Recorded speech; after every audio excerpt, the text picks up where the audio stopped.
Hello, welcome to Two Drink Maximum, the show over two drinks and nothing else. I'm your host, Chase. I'm your other host, Shane. Welcome to a wonderful show this evening. I'm very excited about this show. It's going to be good. I am very excited to be here as well. At the moment, Chase, it's just us, and we are sipping on some ice-cold Jagermeister. That is correct. Cheers, We're going to cheers buddy. that real quick. Ooh. Oh, Jager. It goes down so florally. It's sort of... I'll say it goes down. It goes down. Yeah, you force it down, yeah. It's a very special show today. It's just me and Shane here at the moment because we're going to cut to an interview here in a little bit. But we wanted to give you at home a little bit of insight about who we're speaking to today. Today we're going to be talking to David Meltzer. He's a wonderful human, and he's a very busy human. So we had a very limited amount of time to speak with him. For those of you who are not familiar with David, and you all should be, we wanted to just kind of go over his bio so you guys get a little bit more familiar with him and you have a little bit more context when we cut to our episode. So exactly. So the very first thing you're going to want to know is David Meltzer is a legendary sports executive and formerly served as CEO of the Lee Steinberg Sports and Entertainment Agency, which was the inspiration for the movie Jerry Maguire. That's so Isn't cool. that crazy? I mean, Jerry Maguire is an awesome movie. It's an incredible movie. Right? It's an incredible movie. You Mhm. had me at hello. Show me the money. Yeah. Yeah. That's the one. I can't even imagine what it's like to have a movie written about your life or, One can only hope that you would ever do something so well that somebody will look at it and be like, yes, let's make that a movie. And this was a sports entertainment. Like, that's incredible. I know. That's incredible. Yeah. I'm going to put you on the spot here. I'm going to ask you a question. Okay. If they're making a movie about your life, Oh, who do you want to play you? who do I want or who do I think would play me? Well, okay, fine. You can give me both. That's who do I want? Brad Pitt. Yeah, Brad Pitt. Okay. Everybody, that's the answer. Yeah, of course. Yeah. He's incredible. Number yeah. one, Brad Pitt. Number two, who do I think would probably get cast is going to be Kevin Smith. Yeah, Both versions of Kevin Smith. They can find portly Kevin for my past, Yeah. and now he went and got skinny. So now Healthy Kevin Smith for okay. Yeah, great for cool. him. Wonderful, glad he's healthy. But he looks like me again, and that's very frustrating. I know I know. Now you're skinny, and you're like, oh man, now he's catching up to me. I worked so hard to get away from that look, Kevin Smith. and then he came right back. Oh, good lord. What about you? I don't know. For me, like, I mean, probably it would be Seth Rogen, right? I get that Okay. quite often. But if I'm picking somebody, Mhm. let's just do it, dude. I want Meryl Streep. Meryl Because she can do anything. You know what I mean? She can can play do anybody. anything. I would see your Meryl Streep and race you a Tilda Swinton. Tilda Swinton, yeah. She can also disappear into anybody. Maybe my life story could just be played by Tilda Swinton and Meryl Streep, like kind of one of those like Bob Dylan, I'm Ooh. not here type. Like I- 7 different people can play me. That would be incredible. Oh God. We could only hope to be so lucky as to have a movie made about us one day. Uh, But getting back to Mr. Meltzer, he is also one of the world's top entrepreneurs, investors, and business coaches. David has been recognized by Variety Magazine as their Sports Humanitarian of the Year and awarded the Ellis Island Medal of Honor. wow. I mean, that's pretty incredible. That's And cool. if that's not incredible enough, right? Like David is the executive producer of the Apple TV series 2 Minute Drill and Office Hours. He's got 2 shows on Apple Plus. We only have one, and I can barely give up on that. Yeah, I know, right? You watching Apple Plus? They have a ton of good stuff on there. Apple Plus is solid. Yeah, the show I've been watching recently is that Monarch show. It's really good. I'm Oh. such a sucker for Godzilla. Like I'm there for monsters. I love watching giant monsters just destroy a city. And this show is definitely giving you. I mean, the visual effects are like pretty incredible. So this show is definitely That's giving me good. like it's hitting those vibes that I want. But like That can sort of make or break one of those shows because you don't really want to be dudes in rubber suits walking around destroying the city like it was back in the tell day. you what, man, there is something kind of fun about the dudes in rubber suits. Yeah. Like just the movement of it. You know what I mean? It's kind of kitschy. It's kind of fun. I love it, man. And they're getting it right on Apple TV. So. Ah, wonderful. So in addition to the shows on Apple TV, David is also the executive producer of Entrepreneur's #1 digital business show, Elevator Pitch. He's also been featured in many books, many movies, and TV shows, such as The World's Greatest Motivators, Think and Grow Rich, and Beyond the Secret, which is featured on Netflix, another great streaming service. I'm gonna check out these. We're all books. over the streaming services. I know books. he's multinational with like all these different streaming services. He's cross-platform. I'm gonna check these books out though. Like after speaking to him, I mean, he's obviously so inspiring. Let me ask you a question. Are you? Oh. I know you're well-read. You're a well-read individual. Okay. I will take that compliment. You give off the persona of a well-read person. All right. Are you a nonfiction guy or are you a fiction guy? Almost exclusively fiction for me. Really? Yeah. Interesting. So that's what makes us different because I am almost exclusively nonfiction. Really? I watch so many movies and TV. Mhm. That's just kind of how I prefer to get my fiction. If I'm going to read, Uh-huh. I want to learn something new. So I want to read a biography. I want to be taught a skill like from these books. Like I want to learn something. I don't want just like a random like John Grisham. No slam dunk. I'm not trying to slam dunk on John Grisham, but like, I don't want the like most a John prolific paperback writer of all time. I'm just saying I like nonfiction. So David's books, they're definitely more for me. They are nonfiction. They'll teach you how to get your life right and start your business and get things moving. And speaking of getting your life right, David's life mission is to empower literally over 1 billion people to be happy. It's a simple and yet powerful mission that has led him on an incredible journey to provide one thing to everyone: value. In all of his content across streaming services, books, all of the things that we just mentioned that he does, which is incredible. And his communication, that's exactly what you're going to receive is value. So for the past 20 years, he has been providing free weekly trainings to empower others on his singular goal to make people happy. And that's pretty incredible. So if you want to play along with us on the interview, pour yourself up a nice, tall, ice-cold glass of Jagermeister straight. Mm-hmm. And now we're going to go live via previously taped satellite interview with David Meltzer. All right. So welcome to Two Drink Maximum. Today we have a very wonderful guest, very informative, incredible, life-changing speaker for anyone and everyone in the world. We're joined by David Meltzer. So welcome, David. Good to have you here today. Oh my gosh, I've been excited all day to be here, and thanks for having me.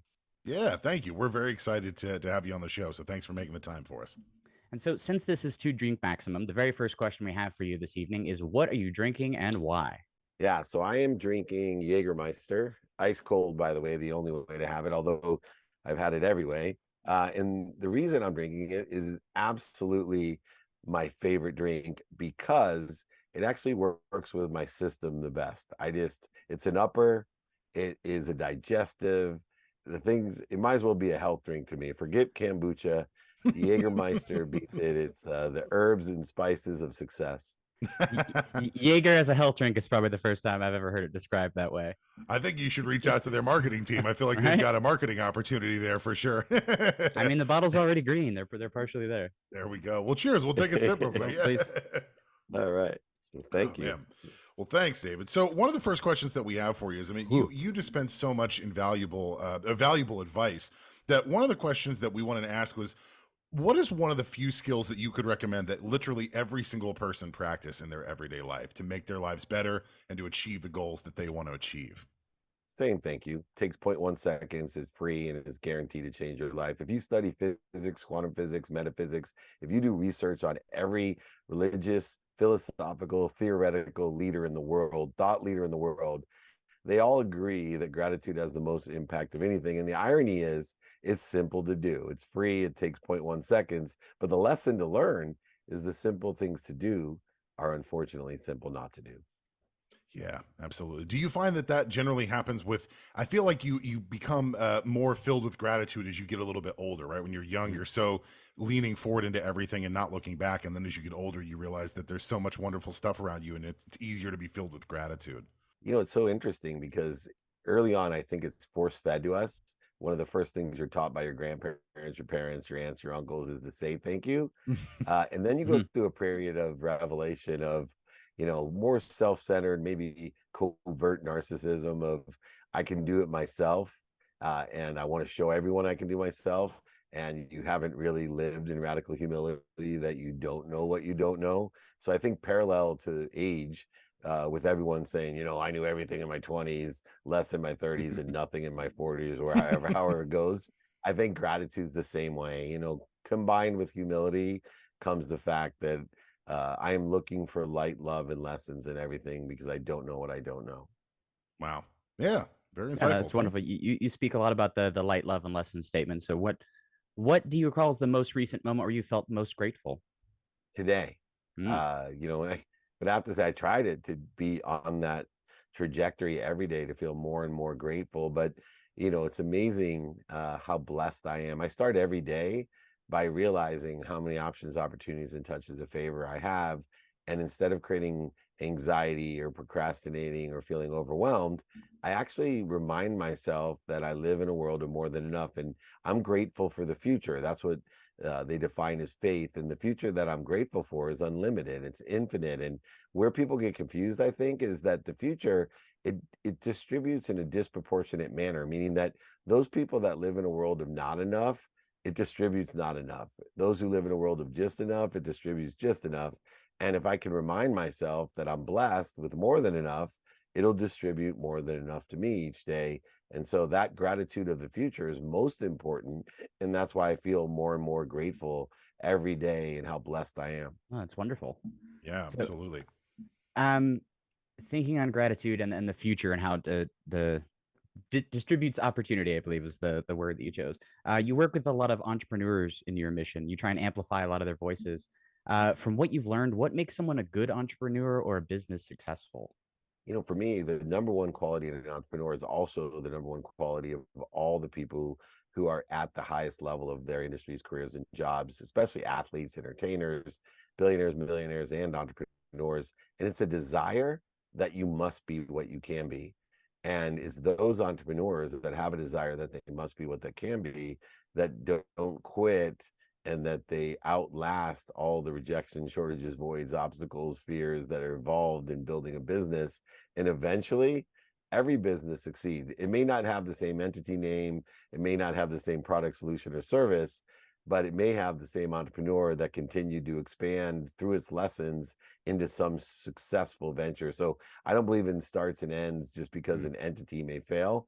I believe in the entrepreneur with the desire that they must be what they can be, expanding to a successful activity they get paid for. Yeah. What level does passion play in that, right? For somebody who wants to start a business or an entrepreneurial idea and is very passionate about it, what is that kind of level that they need to have of passion? And what is the alternate level of, I understand you're passionate about this, but this might not be in your skill set? That's so good. Mhm. I think it's really important. You nailed all the key components of success. One is skills, Mhm. two is knowledge of both who and what, and then three is desire, passion. And so what I've learned, especially through sports, is that your skills and knowledge determine the basement of where you're at. So you want to align your skills and knowledge, your reality, to the best industry job or career. So for example, my skills and knowledge, if I was aligning it with being a professional basketball player, I have a very, very, very, very low basement. And although my desire, my passion for basketball may create a tremendous delta from my basement to a potential, Mhm. that potential still could be far below LeBron James' basement without him trying. And I see people do that in the careers that aren't as obvious as playing basketball, but I see it in engineering and the law and medicine, all types of different careers where people have not really been honest with themselves and taken an inventory of, hey, this is what I'm good at, these skills I have. And the way that you find that, by the way, people always ask, well, how do I know what I'm good at? Mhm. Listen to people when they say to you, hey, that was amazing, and you think to yourself, yeah, but that was easy. Don't think it's not amazing. Just realize that's an inherent genetic or energetic inheritance, that those people find what you find easy really amazing, and that Mhm. should identify the skills or knowledge that other people don't have. And then the desire part is clearing the interference between you and that unbelievable source of inspiration that I hope to inspire people to believe or have faith in, that there's something bigger than you that loves you more than your mom. Yeah. Mhm. Well, I mean, just like you talked about earlier, I mean, it seems like it all wraps into that gratitude thing, right? Being presented with an opportunity where somebody tells you you're really good at this and it might unlock a secret for you or open a door that you didn't quite realize. That's an incredible opportunity to experience and show some gratitude for what the universe is telling you. Mhm. Yeah. Yeah, it's funny because you guys have a podcast, which I really enjoy, but I got to interview early on in my podcasting career, Katie Couric, Hmm. who's, probably one Wow. of the greatest ever. And afterwards, she said to me, wow, you're really good at interviewing. And until that time, this was like a fun way to meet cool people because I have Mhm. great relationship capital. And at that moment, I followed my own philosophy and I came home and I said, you know what? I'm going to put more attention and intention into my interviewing than being interviewed.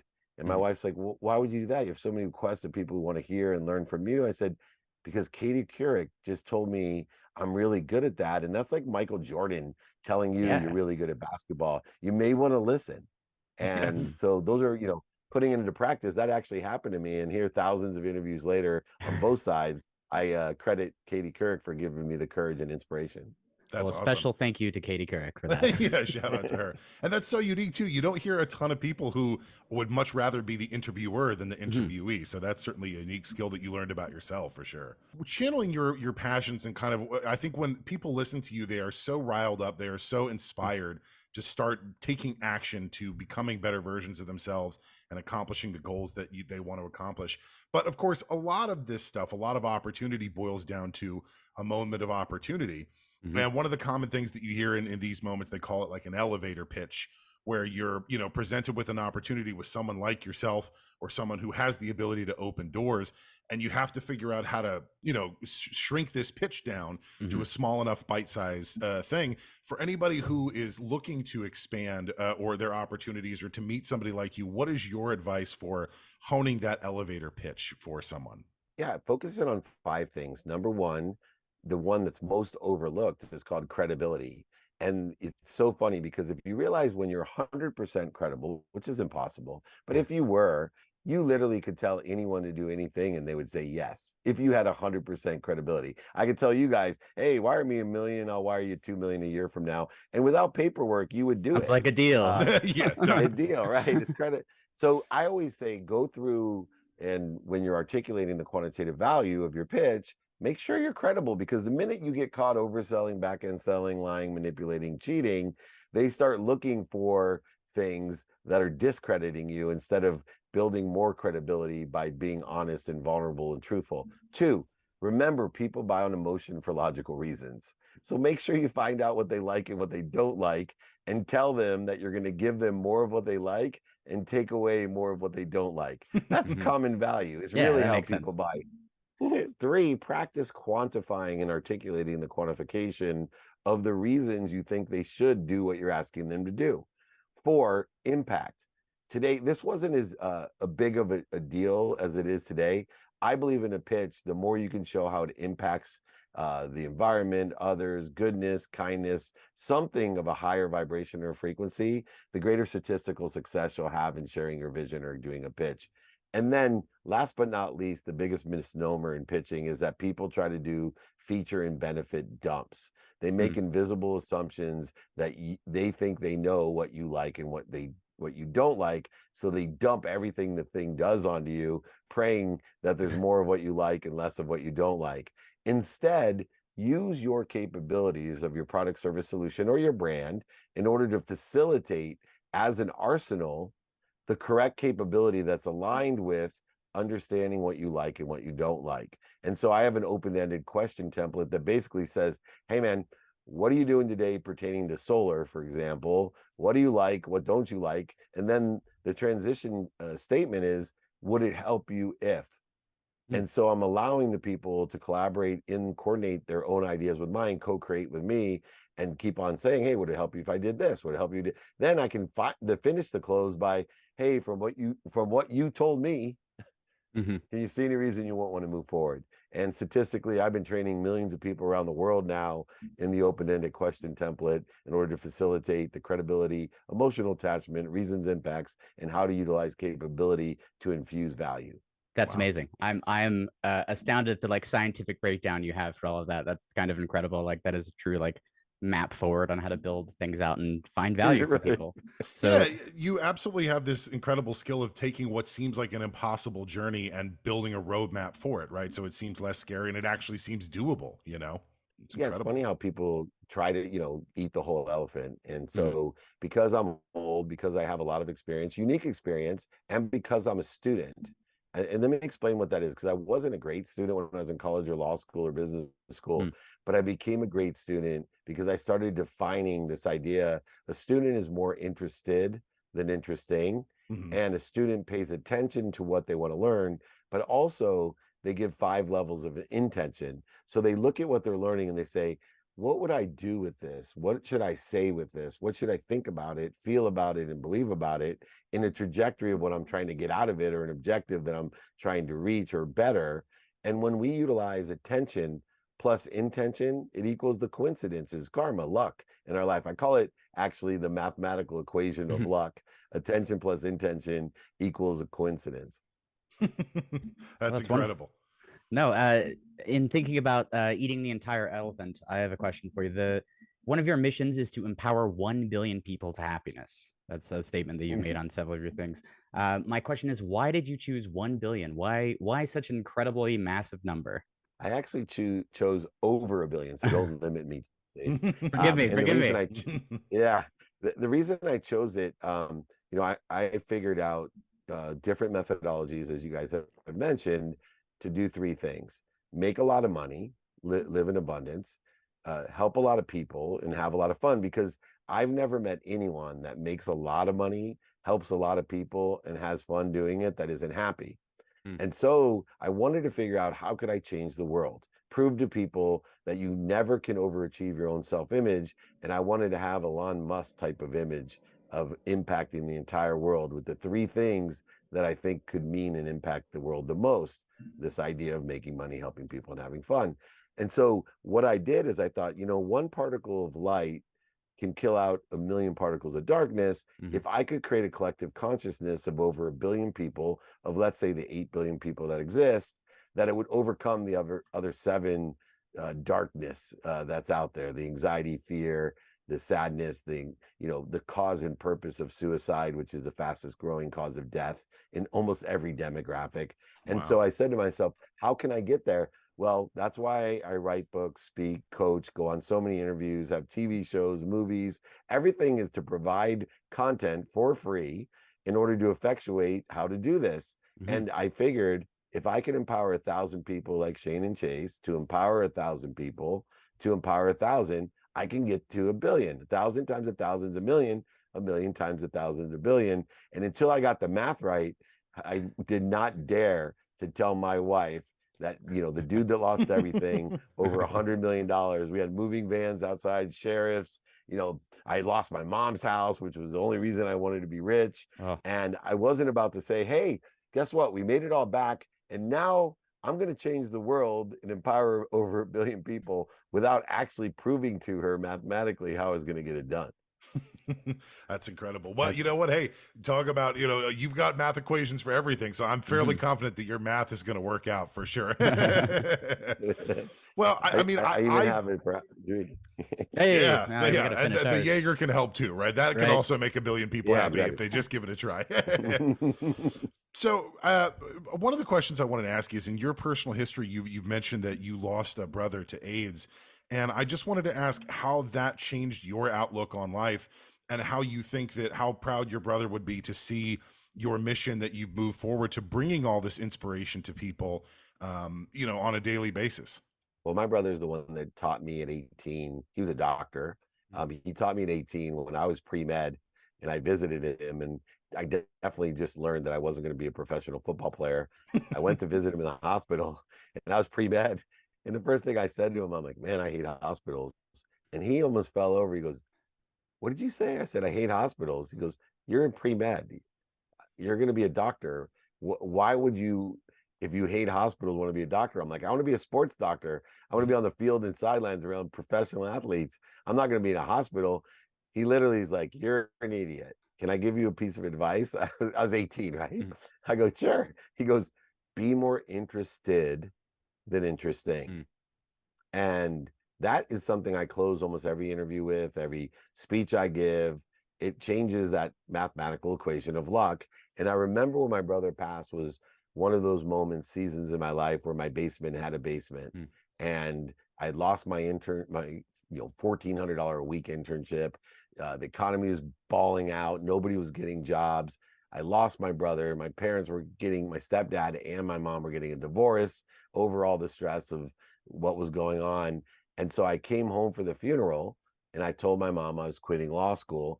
And my credit went kaput because of a variety of things my stepdad did, which was the reason they wanted to get a divorce. And then I came home and said, I'm quitting. I got a job selling golf clubs in Japan for 60 grand, which was more than most lawyers were making at the time in 1992. And my mom not only reminded me about what my brother said, but she also reminded me about something that he always believed, which was, we came from no money, 6 kids. My mom worked 2 jobs, packed my dinner in a paper bag, filled up turnstiles. with greeting cards at the convenience stores. All 5 of my siblings went to the Ivy Leagues, graduated summa cum laude. You know, the fetus wasn't fully developed till after med school or law school. All I heard every day was doctor, lawyer, or failure. And my mom reminded me, if you're not going to invest in yourself, what are you ever going to invest in? And so between those 2 things that I relate back to my brother, who was unfortunate timing wise, because he definitely, you know, with contracting HIV would be alive today with the technology we have, was just at the wrong time and wasn't comfortable, you know, at that time either, telling people about, you know, his life choices, how he got AIDS, all the things. And I just think to myself, you know what? I'm going to live the life of truth. I'm going to be more interested than interesting. And most importantly, I'm always going to invest in myself, because what else would I ever invest in? Right. Wow. That's Absolutely. amazing. But you know what? I think if nothing else, you have proved beyond a reasonable doubt that you sir, yourself, sir, can be interested and interesting at the same time. That's true. Yes. Thank you. Well, David, thank you so much for taking up some of your valuable time to talk to us today. We really do appreciate it. And I think that people are going to really love hearing you. If people want to follow you more, where can we send them to learn more about you and everything you're all about? Mhm. Well, thank you so much, because I want to provide your community my book for free. I ship it. I pay for the book and shipping. I sign it.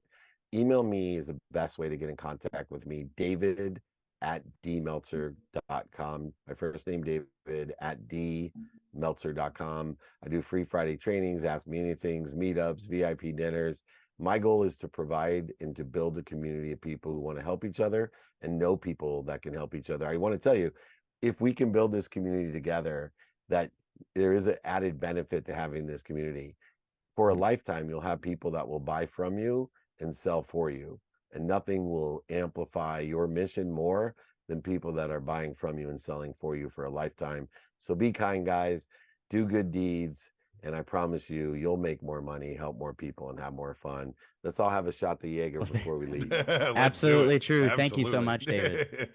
Cheers, David. Cheers Thank to you. you. Thank you.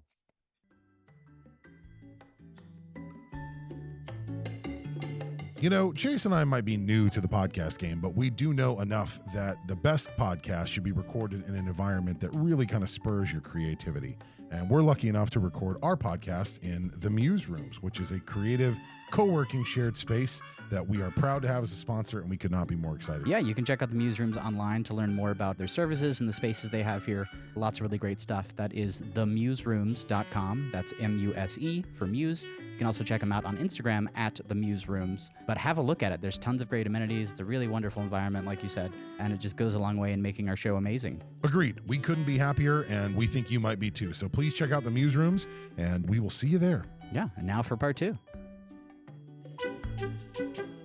Wow, that was just really cool. Again, thank you to David and his entire team for making the time to talk to us. Absolutely. And I'm going to call out Raluca for her help on this. That was wonderful helping get it coordinated with us. Thank you. Yeah, Thank you, shout out- Raluca. Shout out to her. We had to move pretty quickly in this interview, but there were so many cool concepts that David kind of talked about. And I think some of them are worth kind of, expanding upon a little bit just between the two of us. I agree. One of the things that he talked about that I think is so interesting that maybe a lot of people don't necessarily do, or a lot of people know, I think a lot of the times we think we're particularly good at something and we might focus our energy onto that thing, but we are objective, judges of that, right? I might not be the best judge of the things that I'm good at. So if you have a trusted circle in your life, whether it's a family member or a friend or a loved one, and if you're looking for a different direction, or if you're looking for something that perhaps gives you a little bit more meaning, I love that idea that he talked about of asking people around you, what are the things that you think I'm good at, right? Because, like he said, like if Michael Jordan said to you, you're a really good basketball player, that would objectively be like, let's sprint out the door. Subjectively, that'd be like, oh my God, that's amazing. I must be really good at basketball, Yes. right? But I might think I'm good at basketball, but I'm just not, right? And I think that's really cool. And so that's definitely inspiring to, if you're looking for a change, or if you're looking for kind of maybe a new direction, asking some of the people who know you best, what are the things, that you're really good at. I mean, Chase, for you personally, I think one of your like superpowers is that you are such a friendly person. You are so just so great at bringing people together kind of in a room and having conversations and kind of getting that done. It's like you're the human icebreaker. You know what I mean? I think that's the thing that you are just so good at, right? And so it's cool to see that you have a career that involves some of that because it's such a natural talent for you. Well, thank you so much. I'm honored to be compared to the thing that people hate the most at every office engagement. But it is a very important thing. I do leadership training and I do team building stuff, and icebreakers are useful things. So I think it's very touching that you would think that I can allow people to open up and get comfortable in spaces. So I appreciate that. As if I were to throw it right back at you, I would say you are, well, I'll go with incredibly organized person. Yeah, true. I've never seen anybody that keeps their apartment straighter than you do. The OCD just overwhelms me. No, but in a wonderful way. Like, It filters into your passion for these things you care about and your passion for these sometimes nerdy, geeky things and fun films and all this stuff. And it's just really inspiring to see the joy that you create in the world and just the energy you bring into spaces. I love it. It's great. Thank you, man. Thank you. So that's what go stand on stage and yell at people and get them excited. Like David I should be the Marie Kondo. I should be the new Marie Kondo for Batman things. Yeah, exactly. Transitioning from that, another thing that I really enjoyed hearing him speak about was the concept of reminding yourself to say thank you for things. That is a very, very big thing that a lot of people forget. Life gets so fast and Such so an busy. easy thing to forget. And it gets so crazy very, very often in the world that it's really hard to sit down and stop and look at the other individual that helped you or assist you and tell them truly thank you and mean it. And it really is incredible the amount of happiness you can spread into the world just by telling someone thank you and helping people feel seen and heard and understood and involved in a process and just sharing your gratefulness to what went on. That's an incredible thing. I think everybody that works at every fast food place in the world would appreciate that if you would just say thank you for that burger or thank you for that soda. Just even thank you for waving at me, stranger across the street, whatever. Just a life of thankfulness, I think, is super important for most everybody. Dude, exactly. I mean, that's the thing. It costs nothing to say thank you. For sure. And the upside is you could potentially make someone's entire day, right, just by saying thank you. And so it's a good reminder that no matter what the situation is, always say thank you to somebody who helped you out or guided you in a certain way. And that's so important. And he's right. It's so easy to just forget to do that. We live busy lives. We all move 100 million miles a minute. And so it's a good idea to stop down to the people who are important to you and total strangers and just say, hey, thank you. Exactly. So real quick, we're going to take a moment on air for you, the listener, and say thank you. Thank you for listening to the show. Thank you for supporting us. We appreciate you. And you guys make it all worth it. Absolutely. But no, seriously, thank you. Keep tuning in. Another thing David spoke about that I thought was really fascinating was the concept of you must be what you can be. Yeah. The feeling and the internal concept of you understanding you must be what you can be. I think that's a super important thing for people to get baked into their brain and to inspire themselves internally and something to cultivate inside them. Because what that is, that's like motivation and drive for what you're doing. If you have no inspiration, you have no motivation for what you're going for, no concept of what you could be, then you have no direction to move in. So that's an important thing. I'm glad he's teaching that to people. Yeah, absolutely. I mean, it's, one of the things that he touched on that very note was just that keep trying it, right? Like he talked about entrepreneurs, like they always usually get a successful business. It might not be the original business. It might not be the same product or service, but the same entrepreneur will just keep trying until they get to that point. And I think that expands to so many different things, right? Take, for example, like if you want to be a writer and you know that you can write the next great American novel, the difference between the guy or girl who actually wrote the novel and you is that person knew that they had to do it and they just kept going until they did it, right? Yeah. And so that's the like absolutely crucial thing is just keep doing it, right? And just because you know that you must be that thing. I must be this person. And so that drive gets you to where you want to be. That's such important because it's, again, in today's world where we're split so many different ways and our attention is so bifurcated, right? It's like, it's so important that if this is an important goal to you, you got to get there. You got to do it, right? It's ultimately, it's going to be you that does it. That's every time. You plus the team that you build around yourself is usually what it involves for you achieving your things. Which touches on another thing that he was talking about, which I think is really cool. The idea of being aware how your perspective can affect what you're doing. So he talks about being aware when your perspective is in the realm of not enough and trying to move it into the realm of more than enough. Because once you start believing that there's more out there and that there's more in the world that is going to come to you, then you'll notice your interactions in the world are just going to start shifting that way and growing that direction. Yeah. To the direction of more than enough. Yeah, absolutely. I mean, if you're kind of living your life in that manner that you have more than enough, I mean, he was saying that he has found in his experience, and he would certainly know that the universe provides more than enough, right? I mean, his story is so incredible where he was this like multimillionaire, like owned a golf course, right? That's some millionaire level, you know, and then lost it all and then built it back, right? And so much of that is mindset of I can do this and I have more than enough, right? And then the universe provides you opportunities. You know, the universe provides you these opportunities to then get more than you possibly need. Yeah, I think it's an incredible way to live your life in terms of just having that right mindset, right? Being open to these opportunities and, you know, just understanding that sometimes things fly by you and if you're ready for them, you know. So yeah, so we're asking others what we're good at. We're thanking them for giving us the response. We're expecting an incredible response from them, more than enough response for them about how to help us, and then we're not giving up on our dreams. So that's what we're moving on from here with those tools in our toolbox. But I mean, the other thing though is like the important thing he talked about too was like that recipe for success, where it's like there's that kind of like, you know, triple Venn diagram of like success and skills and desire, right? Where it's like I got to tell you, man, I desire to be Frank Sinatra so badly. Like I want to sing like Frank Sinatra. But boy, oh boy, do I not have the skills to do that. I can't carry a tune to save my life. And so just being, you know, in tune with what your skill set is, what your knowledge base is, which your skills are something you can build to a certain extent. Your knowledge base obviously is something that you have an absolute control over. And then just your desire, right? Just making sure that your pursuits in life kind of fit all three of those Venn diagrams. That seems to be a good recipe for success. And if you can kind of hit the middle of that Venn diagram, it seems like you're going to hit that recipe for success. And I think that's a really elegant way to break down, you know, what should I be focusing my efforts on if I want to be or if I want to be or feel successful. Yeah. And if you do it right, you can buy a golf course. That's exactly right. Well, I think the one thing that we do have to touch on the elephant in the room. There are only two types of people in the world that drink the ice cold. Elephant. There are only two types of people in the world that drink straight ice cold Jagermeister: absolute madmen or absolutely successful, inspiring philanthropists. Yep. And successful entrepreneurs and TV moguls. Those and I think we found the second category. We did. So again, it was really amazing and wonderful and fun and informative to speak with David Meltzer today. I had a really great time. As did I. So we're going to wrap the show out today. Thank you for joining us. Cheers, Here's a big buddy. old cheers. One more of these. Whoop. One more. If you want to keep up with us, you can follow us online at 2drinkmaximum on Instagram. That's TWODRINKMAXIMUM. Hey, I'm getting better at it. Got it. All right. I only rehearse it every day in the shower. We'd also like to thank our sponsors, the Muse Rooms. Yeah. It's a really wonderful environment. Go check them out. If you want to keep up with David Meltzer, you can follow him on Instagram at David Meltzer. That's DavidMeltzer.